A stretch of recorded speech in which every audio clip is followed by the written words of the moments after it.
My name is Claire Donovan. I am 32 years old, and I live in Portland, Oregon.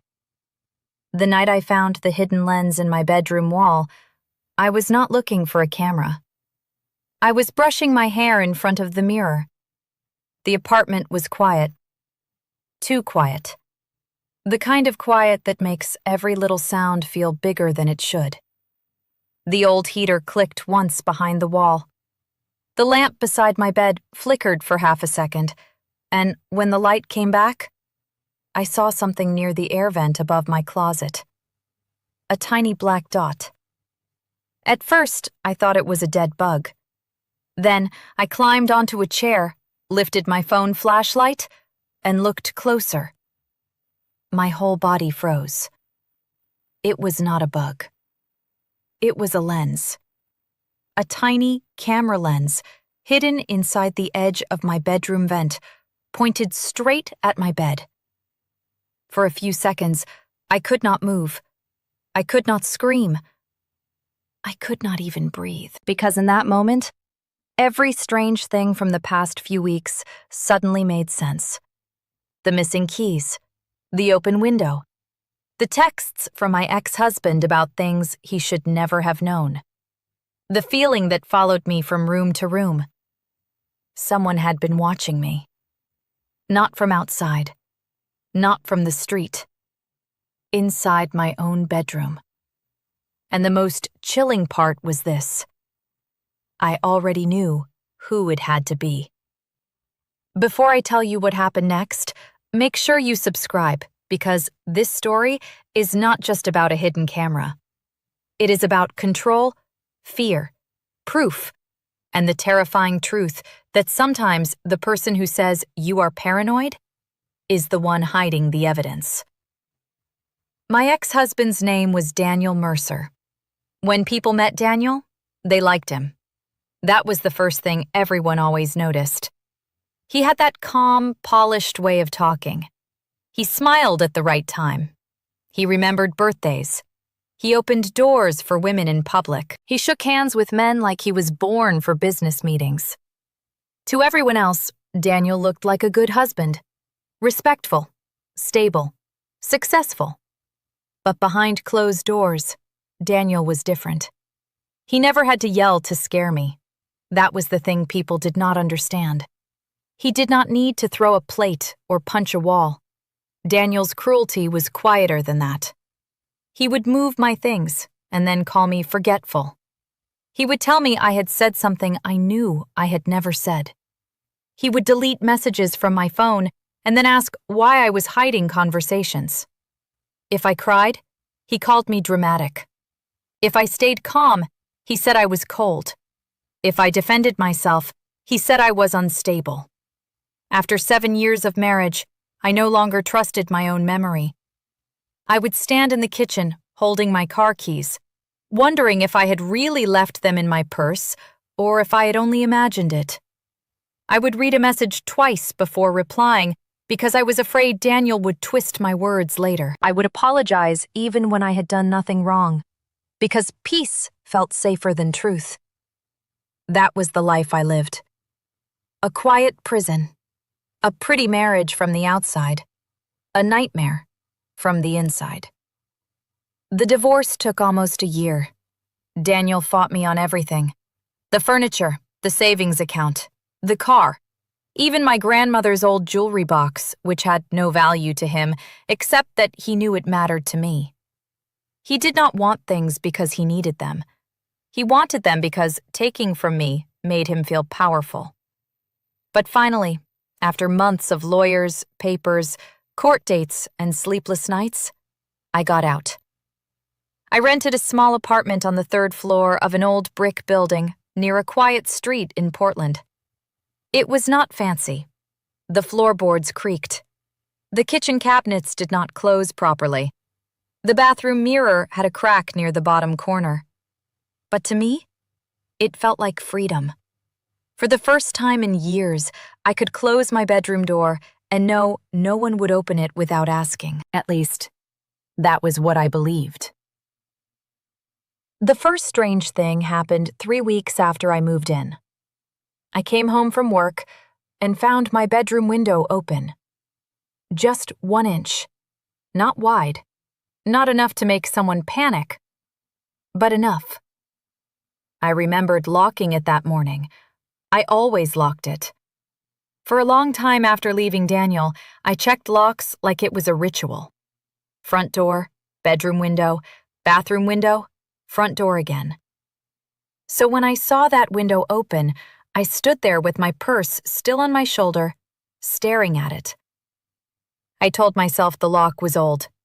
Maybe the window slipped. Maybe I was tired. Maybe I had only thought I locked it. That was how Daniel's voice still lived in my head. Maybe you imagined it, Claire. Maybe you forgot. Maybe you are making things bigger than they are. I closed the window and locked it again. Then I checked the closet, under the bed, behind the bathroom door. Nothing. 2 days later, a blue sweater I had folded on the edge of my bed was hanging in my closet. I noticed it because I had planned to wear it the next morning. I remembered folding it. I remembered leaving it on the bed. But when I woke up, it was hanging neatly beside my coats. I stared at it for almost a full minute. Then I laughed. A small, nervous laugh. Claire, stop it, I whispered to myself. I wanted so badly to be normal. I wanted to be the kind of woman who did not flinch at small things. I wanted to believe healing meant fear disappeared the moment I signed divorce papers. But fear does not leave that easily. It hides in your body. It waits. And then one tiny thing wakes it up again. The third strange thing was the coffee mug. I left it in the sink before work. When I came home, it was clean and sitting on the drying rack. That time, I called my therapist, Mara. She had helped me through the divorce.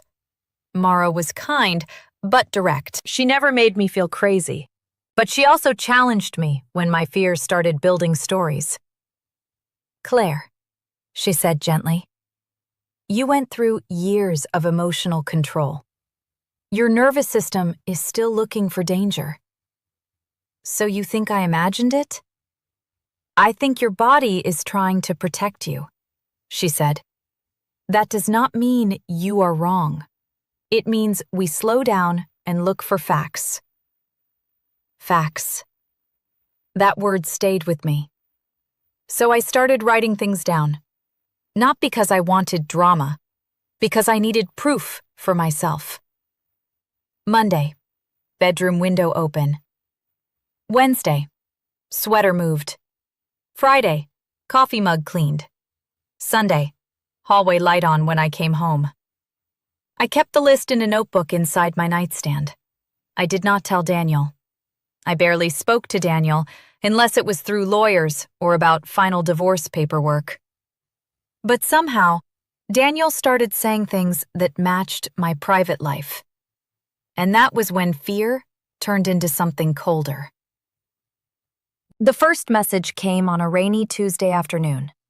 I was sitting on my bedroom floor with old papers spread around me. Bank statements, court documents, divorce forms. I had been crying because I found an old photo from our first year of marriage, back when I still believed his calmness meant safety. My phone buzzed. It was Daniel. You should stop crying so much. It makes you look weak. I stared at the message until the words blurred. My bedroom door was locked. My curtains were closed. I had not posted anything online. I had not texted anyone that I was crying. I typed back, "Why would you say that?" He replied almost immediately, "Because I know you, always falling apart."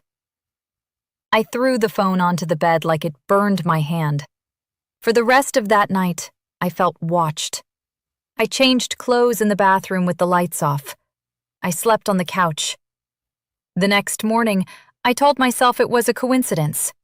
Daniel knew how to hurt me. Maybe he had guessed. But then it happened again. A week later, I wore a blue dress to work. It was nothing special. Simple. Navy blue, long sleeves. I came home, changed into sweatpants, and made tea.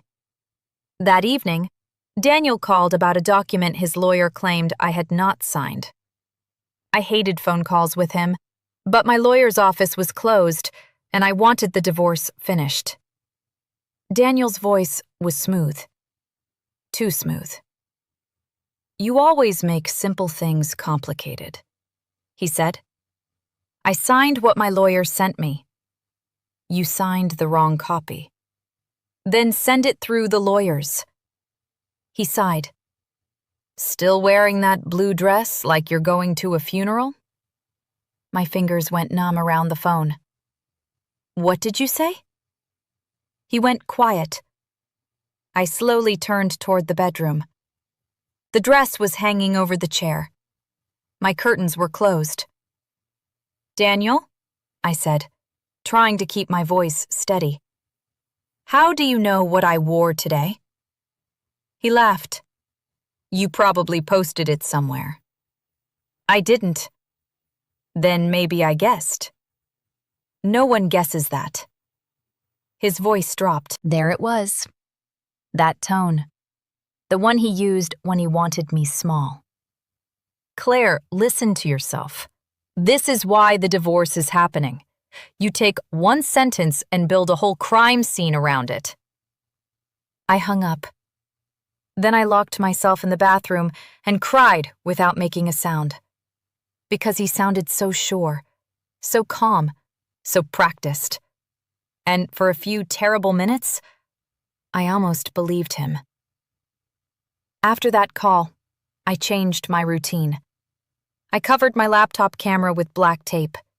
I unplugged the smart speaker and put it inside a drawer. I changed the password on my Wi-Fi. I checked my phone for tracking apps. I bought a cheap door wedge and pushed it under my front door every night. I even placed an empty glass behind the door before sleeping. If someone came in, it would fall. It never fell. But still, things kept feeling wrong. The bedroom air felt different when I came home. Sometimes my closet door was open, even though I always closed it. Sometimes the hallway smelled faintly like Daniel's cologne. That was impossible, I told myself. He did not have a key. My landlord, Mr. Keller, had changed the locks after I moved in. At least, he said he did. Daniel had helped me move the first weekend. That was before the divorce got ugly again. Back then, he was pretending to be peaceful. He carried boxes. He smiled at my neighbors. He told Mr. Keller, "I'm just helping Claire settle in. We're trying to keep this friendly." Friendly. That word made me sick now. I remembered him standing inside my bedroom, looking around like he was studying it. He had pointed at the vent above the closet and joked, "This place has character." I remembered laughing awkwardly. I remembered wanting him to leave.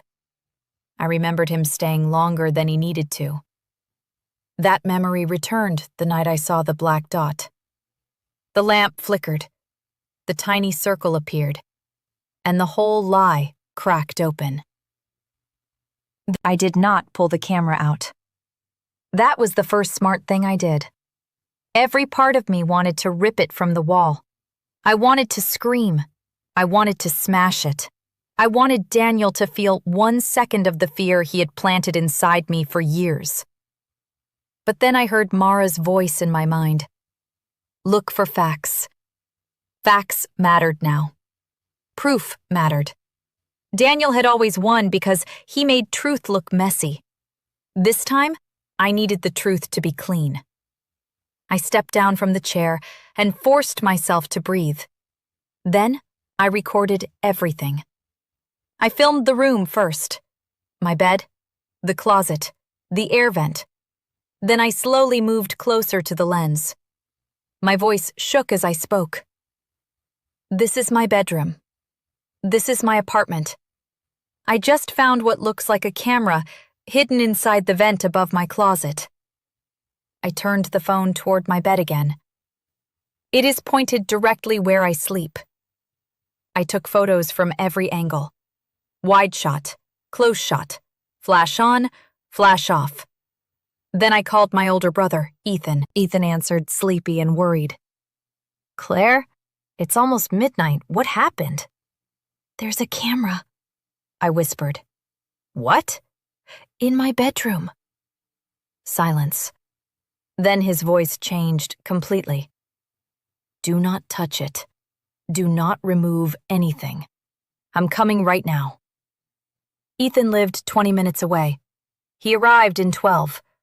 When I opened the door, he looked like he had left the house in the middle of a fire. Hoodie, jeans, toolbox in one hand, phone in the other. His wife, Nina, was calling him nonstop, but he ignored it until he saw my face. Then his anger turned quiet. The same kind of quiet that scared me in Daniel. But Ethan's quiet was different. It was protective. "Show me," he said. I took him to the bedroom. He climbed onto the chair and looked into the vent. His jaw tightened. "Claire," he said slowly, "that is a camera." Hearing someone else say it broke something in me. I sat on the bed, then immediately stood up because I could not sit there anymore. Ethan climbed down. "We need to check the rest of the apartment." "How?" He turned off the lights and opened his phone camera. "Some hidden lenses reflect light. It's not perfect, but it's a start." We moved slowly. Bedroom first. Closet. Bookshelf. Smoke detector. Curtain rod. Electrical outlet. At first, nothing. Then Ethan stopped near the bookshelf. His phone screen caught a tiny reflection behind 3 hardback books. He moved them. Behind the books, taped to the back panel of the shelf, was another small black device, pointed toward the bedroom door. My stomach turned. "No," I whispered. Ethan did not answer. He kept searching. 5 minutes later, he found another one, inside the smoke detector in the hallway, pointed toward the bedroom entrance. 3 cameras. Not 1. 3. Inside my apartment. Inside my safe place. Ethan stood in the middle of the room, breathing hard through his nose. "This is planned," he said.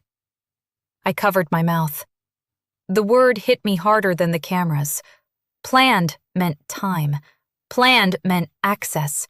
Planned meant someone knew where to place them. And suddenly, I remembered Daniel joking about the vent. Daniel near the bookshelf. Daniel standing under the smoke detector. Daniel smiling at my landlord. My knees almost gave out. Ethan grabbed my arm. "You're not staying here tonight." We covered the lenses with painter's tape. Ethan was careful not to unplug or remove anything. He said if we touched them too much, Daniel could claim we planted them. I hated that he was right. I packed a small bag with shaking hands.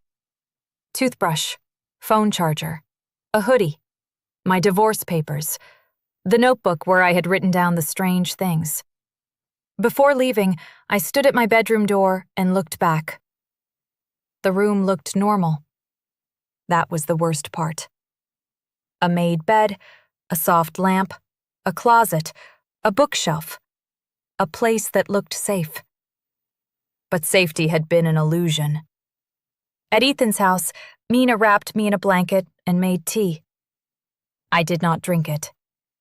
I sat on their couch while the clock moved from midnight to 1, then 2, then 3. No one slept. Ethan kept walking to the window. Nina sat beside me, her hand on my back. Finally, she said, "Did you ever give Daniel a key?" "No." "Could he have copied one?" "I don't know." Ethan turned around. "You said he helped you move." I nodded. "Was he alone in the apartment at any point?" I closed my eyes. A memory came back. Daniel standing in my living room with a box, me downstairs signing something with Mr. Keller. Only 5 minutes, maybe less. But enough. Then another memory. Daniel offering to take out the trash. Daniel coming back from the hallway near the storage closet. Daniel asking casually, "Does Keller keep a spare key for emergencies?" At the time, I had not thought anything of it. Now, every small moment felt like a clue I had missed. By morning, I was not crying anymore. I was tired, shaking, angry, but clear. At 7:30, Ethan drove me to the police station. I carried my phone, the photos, the videos, the notebook, and every message Daniel had sent me. I expected the officer to doubt me. I expected the tired look people give when they think a woman is being emotional. But Officer Ramirez did not do that. She listened. She watched the videos. She read Daniel's messages. She looked at my notebook. Then she said, "You did the right thing by documenting everything and leaving the devices in place." I nearly broke down right there because, for the first time in years, someone heard me without asking me to prove I was sane first. That afternoon, police came to my apartment. Ethan came too. So did Mr. Keller, my landlord. He looked annoyed at first, like this was a building problem and I was creating trouble. But when Officer Ramirez showed him the camera in the vent, his face changed. All the color left him. "I didn't know," he said. Officer Ramirez asked him about keys. Mr. Keller wiped his forehead with a handkerchief. "I have one master key locked in my office. Has anyone accessed Ms. Donovan's apartment besides maintenance?" "No." Officer Ramirez waited. Mr. Keller looked at me, then away. "Well," he said slowly, "her husband came once." "My ex-husband," I said. Mr. Keller swallowed. "He said you forgot some documents. He said you asked him to put them inside." Ethan stepped forward. "You let him into her apartment?" Mr. Keller raised both hands. He knew her full name. He knew the unit number. He knew her work schedule. He knew details only someone close would know. "That is not permission," Ethan said. Officer Ramirez asked, "Did you stay with him while he was inside?" Mr. Keller looked down. My chest tightened. "How long was he alone?" I asked. He did not answer. "How long?" Ethan snapped. "Maybe 10 minutes," Mr. Keller said. 10 minutes. That was all Daniel needed. 10 minutes to poison my home. The police removed the devices carefully. They photographed each location. They asked me more questions. They asked about Daniel's messages. They asked about the divorce. They asked if he had ever threatened me. I almost said no, because Daniel rarely made direct threats. Then I remembered his words from a month earlier. "You think leaving means I stop knowing you?" At the time, I thought he meant emotionally. Now, I understood. I told Officer Ramirez. She wrote it down. That sentence became part of the report. 2 days later, Daniel called me. I did not answer. Then he texted, "You're making a mistake." I stared at the screen. My lawyer had told me not to respond, so I did not. Another message came. "You always need attention." Then another. "You have no idea what you're doing." I took screenshots and sent them to Officer Ramirez. That evening, my divorce lawyer, Denise Harper, called. Denise was in her 50s, sharp, direct, and impossible to intimidate. She had never liked Daniel. Not because she knew everything, but because she recognized men like him. "Claire," she said, Do not communicate with him directly anymore. Everything goes through me. I know. And listen carefully. This evidence changes the divorce case. How? It shows harassment, surveillance, and possible invasion of privacy. It may also affect property claims, protective orders, and settlement terms. I sat on Ethan's guest bed with the phone against my ear. So he can't keep pretending I'm unstable? Denise's voice softened. No. Not anymore. Those 3 words stayed with me. Not anymore. For years, Daniel's version of me had entered rooms before I did. Claire is sensitive. Claire exaggerates. Claire forgets things. Claire takes things too personally. Claire is unstable. That version of me had lived in my marriage, in my friendships, even in legal papers. But now there were cameras, wires, files, messages, proof. The truth finally had a body. The search of Daniel's townhouse happened the following week. I was not there, but Officer Ramirez called me afterward. I knew from her voice that something was wrong. Not wrong like they had found nothing. Wrong like they had found too much. Claire, she said, are you somewhere safe? I was in Ethan's kitchen. Nina was making pasta. Ethan was fixing a cabinet door he had already fixed twice because he did not know what else to do with his anger. Yes, I said. We found a laptop. My hand tightened around the phone. There are recordings. I closed my eyes. From my apartment? Yes. I waited. Ramirez took a breath. And from your former home. I sat down slowly. What do you mean? We found archived folders. Some appear to be from before the divorce. The kitchen blurred. Before the divorce. That meant while we were married. That meant Daniel had been watching me even when I still lived with him. Even when I thought the house was ours. Even when I thought the bedroom was private. Even when I changed clothes, cried, prayed, slept, folded laundry, talked to my therapist on speakerphone. How long? I asked. We are still reviewing the data. How long? Her pause told me before her words did. Possibly years. I put the phone down on the table and covered my face. Nina rushed to me. Ethan took the phone. I heard him say, "What did you find?" Then silence. Then his voice turned hard. Send everything through her lawyer. I could not cry at first. I felt like my body had left the room. Years. Years of being watched. Years of Daniel knowing what I said when he was not there. Years of him using private moments against me. I remembered arguments where he knew exactly what I feared.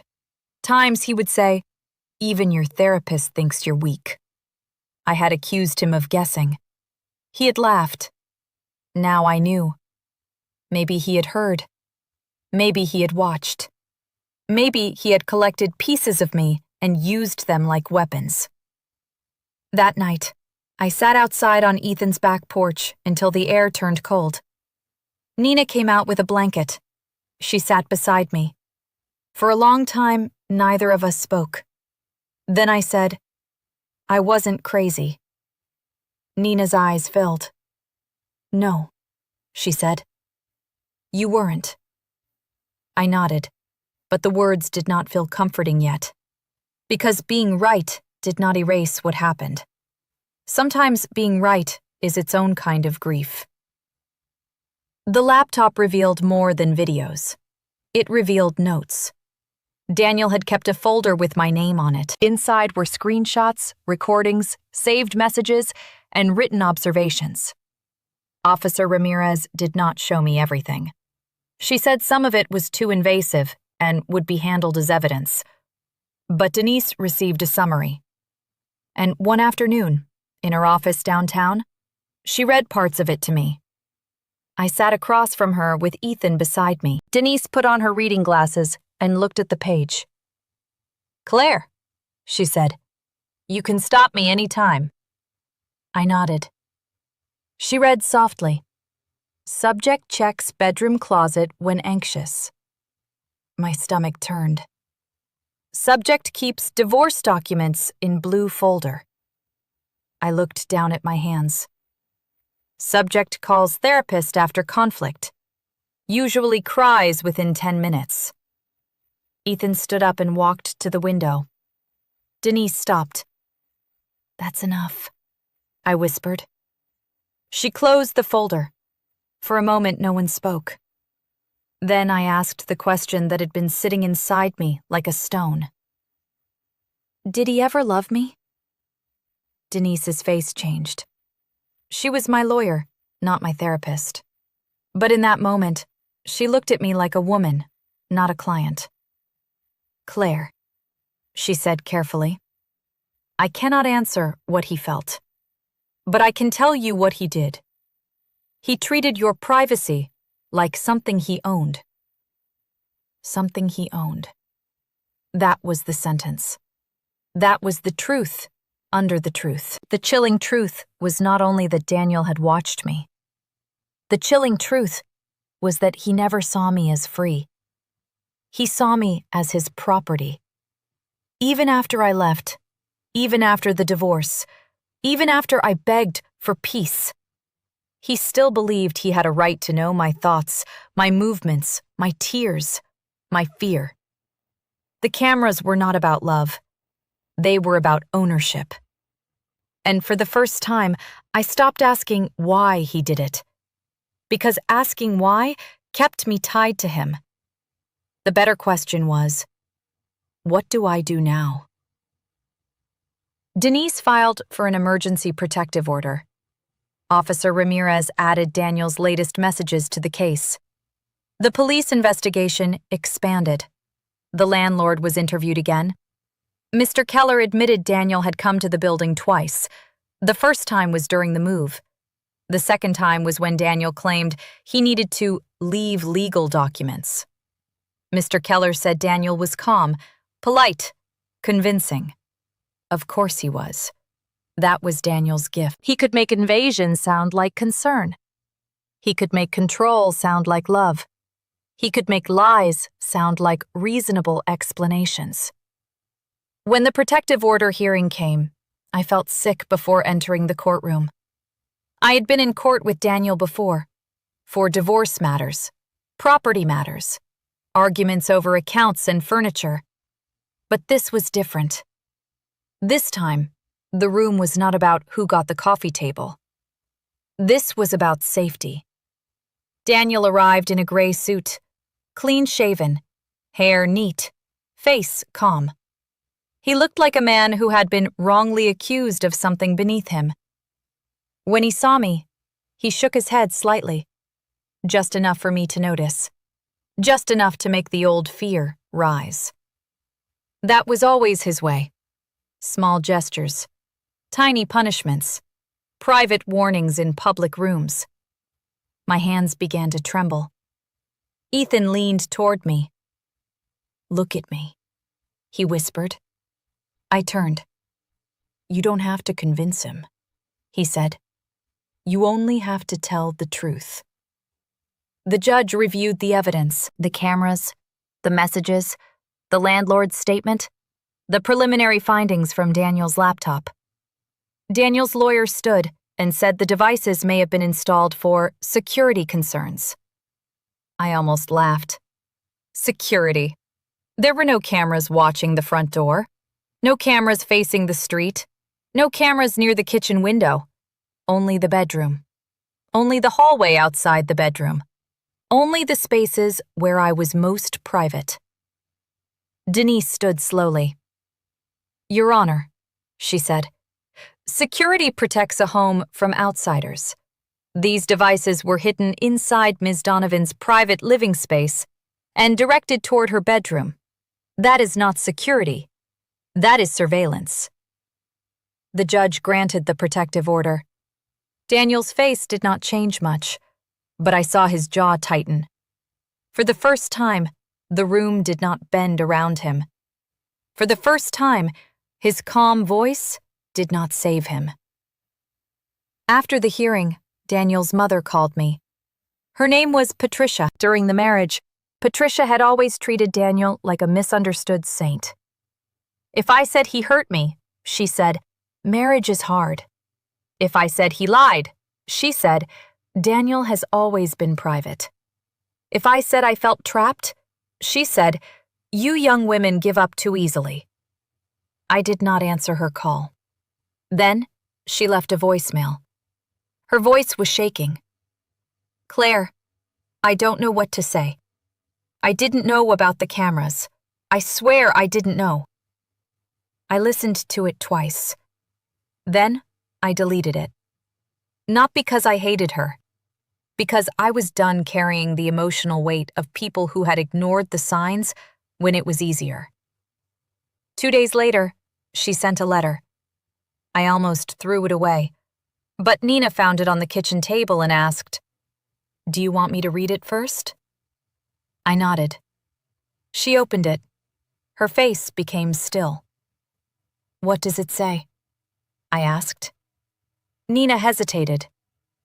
She says Daniel told the family you were having breakdowns. She says he claimed he installed cameras because he was afraid you would hurt yourself. The room went quiet. I felt something inside me go cold. Even now, even with evidence, even with police, he had found a way to make himself sound like the concerned one. I took the letter and read it. The words were soft, apologetic, but buried inside them was the same poison. Daniel was worried. Daniel was trying to help. Daniel did not know what else to do. I folded the letter and put it in a drawer. Then I called Denise. This is not an apology, I said. No, Denise replied. It is a defense strategy. That was Daniel. Always planting seeds. Always preparing a story where I was unstable and he was reasonable. But now, his story had a problem. Evidence. And evidence does not care how charming you are. The criminal case moved slowly. That was one of the hardest parts. In stories, justice arrives like lightning. In real life, justice is paperwork. Waiting. Phone calls. Case numbers. Emails from lawyers. Dates that get moved. Forms that need signatures. Evidence that takes months to process. I wanted the world to stop until Daniel was punished. But the world kept moving. People bought coffee. Cars passed outside. Neighbors laughed in hallways. I went to work. I answered emails. I smiled when people asked how I was. Most of them did not know. A few did. Some were kind. Some were uncomfortable. One coworker, Linda, said, "At least it wasn't physical." I stared at her. She meant well, but I realized then how little people understand invisible violations. No bruise does not mean no wound. No blood does not mean no damage. Daniel had entered my private space without touching my skin, but he had still violated me. He had stolen safety, and safety is not a small thing. For months, I could not sleep in a bedroom. Even at Ethan's house, I slept on the couch where I could see the front door. When I finally moved into a new apartment across town, Ethan checked everything. Vents, outlets, smoke detectors, light fixtures, curtain rods, mirrors, Wi-Fi router. I watched him move through the rooms like a detective. When he finished, he said, "It's clear." I wanted to believe him. But the first night there, I sat on the floor with my back against the wall until sunrise. Healing did not arrive in one beautiful scene. It came in tiny pieces. The first time, I slept 4 hours. The first time I changed clothes without checking the ceiling. The first time I left a mug in the sink, and it was still there when I came back. The first time I laughed without feeling guilty. I bought yellow curtains for the bedroom, a small plant for the window, a soft rug, a new lamp. I made the room mine slowly, like I was teaching my body that walls could protect me again. One afternoon, while unpacking the last box from my old apartment, I found the blue folder, the folder Daniel had written about in his notes.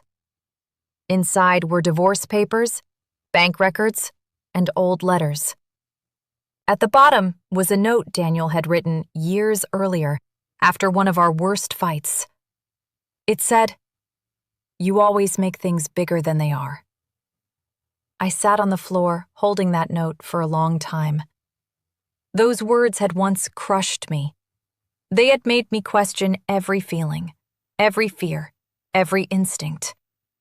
But now they looked small, just ink on paper. A sentence from a man who needed me to doubt myself so he could stay in control. I tore the note in half, then again and again. I threw the pieces into the trash, then I took the trash outside. It sounds simple, but to me, it felt like a ceremony. A quiet goodbye to the version of me who believed him.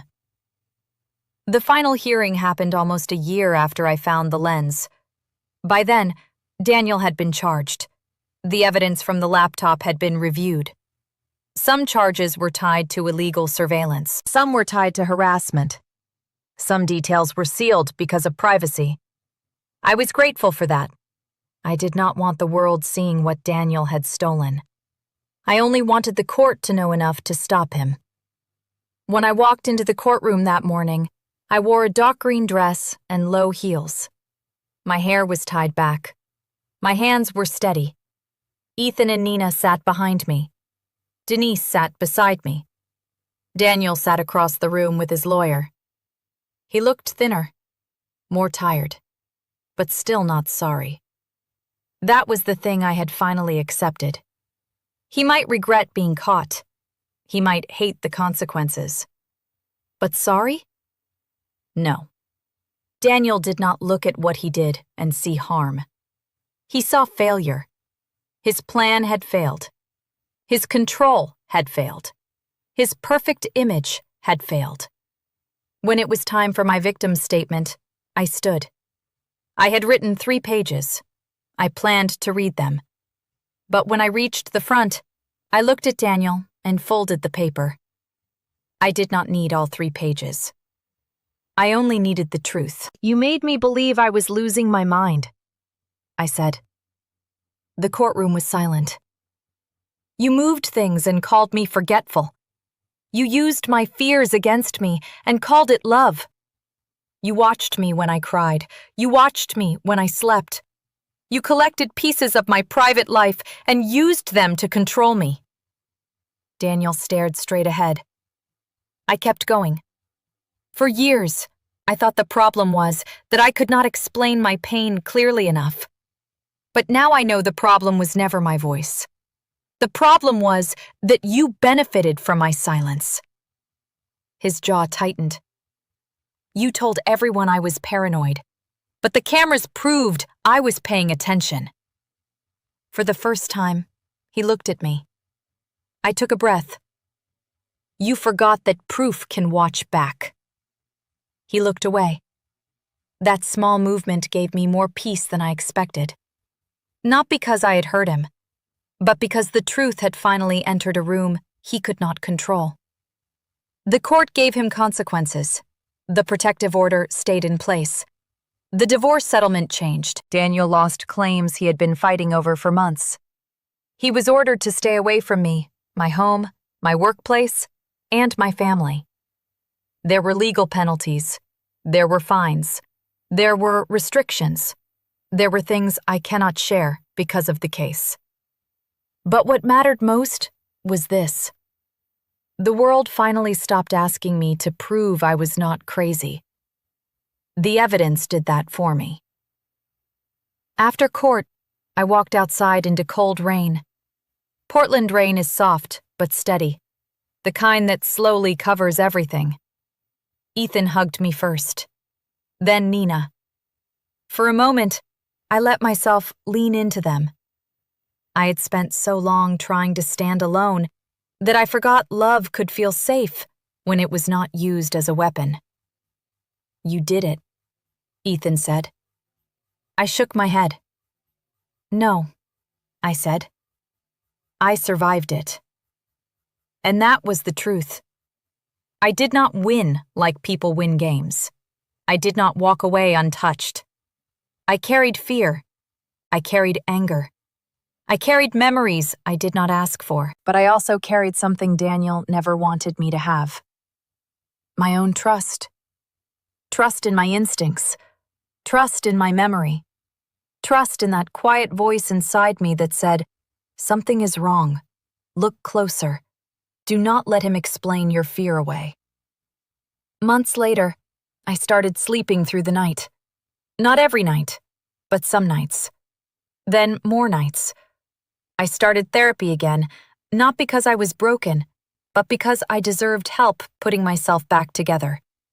I changed my phone number. I changed my locks.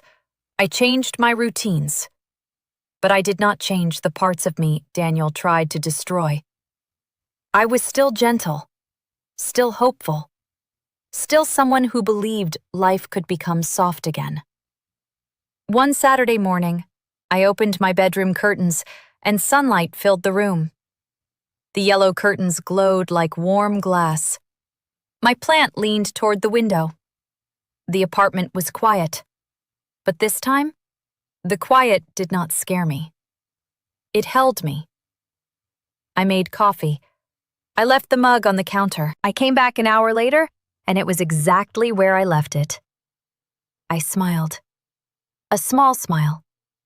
A real one. Because peace, I learned, is not always loud. Sometimes peace is just a room where nothing has been moved. A door that stays locked. A silence that belongs only to you. Now when people ask me how I found the hidden camera, I tell them the truth. I found it because my body knew before my mind had proof. I found it because fear is not always weakness. Sometimes fear is information. Sometimes that uneasy feeling is the last honest voice left after someone has trained you to doubt yourself. For years, Daniel called me paranoid. He called me dramatic. He called me unstable. But I was not unstable. I was unsafe. There is a difference. That hidden lens in my bedroom unlocked a chilling truth. Someone had been watching me. Someone had been stealing my privacy, my peace, and my sense of reality. But that same lens also unlocked the evidence that set me free. The thing Daniel used to control me became the thing that exposed him. The thing meant to trap me became the proof that opened the door. And if this story touched your heart, make sure you subscribe for more emotional stories about betrayal, truth, justice, and healing. Because sometimes the truth does not arrive as a loud confession.